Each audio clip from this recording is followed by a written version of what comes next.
që më bëjnë diskutimin. Marcel, një lexim të shpejtë. Zotin Kloze kisha ngju gjithmonë nga televizori dhe s'besoja se mund gënjente edhe live, po nesër është njëjta histori, po tha një gjë shumë vërtet. Tha një gjë shumë vërtet që thanë nuk morën mandata për çfarë premtojnë, po për çfarë bëm. Pra, mandatën e parë dhe dytë nuk ishin njerëz në burg dhe nuk morën kaq vota. Sa po futën njerëz në burg morën më shumë vota. Kjo është radiografia. Jo, kjo është vetëm e vërtetë.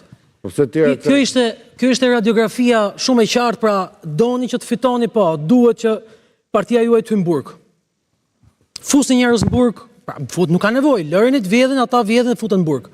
Nëse ata futen në burg, merrni më shumë vota. Nëse hyn gjysa e qeverisë në burg, merren akoma më shumë vota. Madje unë pres tani se Spaku sigurisht do bëj punën e vet për mandatin e 5 tani, sepse sigurisht që do hyn tjerë në burg dhe do hyjë të mandati e 5. Problemi që bën Berisha është që pse nuk kërkon burgun se ndoshta shumë mund të vinë pushtet. Domethënë kjo është një klonat shumë e madhe për 35 vitesh që ti bësh shqiptarët kaq ignorant, kaq idiot, që nuk janë, por ti blesh në kuptim vetëm ble votën. Fryrë administrate. I mban me bukën e gojës. Se unë vi nga fusha e artit, një poezi thot litari i bukës. Duke mbajtur nga litari i bukës, sigurisht që nuk ka më vota. Ka bukë. Dhe para bukës, e di çfarë na thonë njerëz kur dilin në fushat, fjala e parë ishte, po nuk ju lën me ruçrit. Se nuk ka se të na lën, do ja marrim, se nuk ta lë njëri. Po s'ju lën më po lejet më beton. Jo, se s'donte vetë. Pra, është krijuar ideja që këta janë uçrit e mëdhenj që nuk të lën. Dhe duhet bësh o me këta o vdiqe. Kjo është masakra e 35 viteve. Ne mund të flasim për mandate, për gjëra, jo isha këtu, jo fitoj ky, humbi ai, flasim. Analizë fundit të shifrat shkojnë. Flasim, patjetër nuk po them që është gabim, po duhet dim si shkuam tek shifrat. Domethënë nuk ka pasur qeverisje me skandale më të jashtëzakonshme se ca. Ti kandidove në Durrës mos gaboj, apo jo? Jo, në Tiranë. Në Tiranë. Po. Si e shikon ti procesin?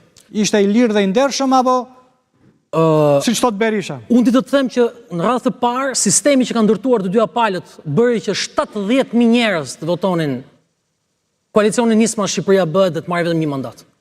70.000 vetë u përvajson me një mandat. Në qoftë se ishte proporcional kombëtar, do ishim 6. Dhe të tjerë do ishin shumë më shumë. Dhe nëse sot marrin partitë e vogla që kanë hyrë janë prap 6 deputet, të cilët njerëzit thonin nuk ka për të ndodhur kjo gjë. Ndodhi? Do ndodhi akoma më shumë. Sepse një shprehje thot, një njeri mund ta mbash të varur për një kohë të gjatë dhe për gjithë jetën. Një popull mund ta mbash të varur për një kohë të gjatë, po kur një popull nuk e mban dot të varur për gjithë jetën. Dhe ky është momenti që do ndryshojë. Ato që njerëzit deri dje na thanë në përsheshe, nuk keni për të futur asnjë deputet, po futëm. Dhe nuk bëhet fjalë një, se futëm ne një. Futi Agron Sheaj, futi Lëvizja Bashk, futëm ne, pra janë 2, 3, janë 4 deputet vetëm me sa u hapën partitë e reja. Edhe kjo është mesazh shumë i madh dhe shumë i lartë për gjithë shqiptarët, edhe mesazh për ata që duan të dëgjojnë. Ata që s'duan le të vazhdojnë.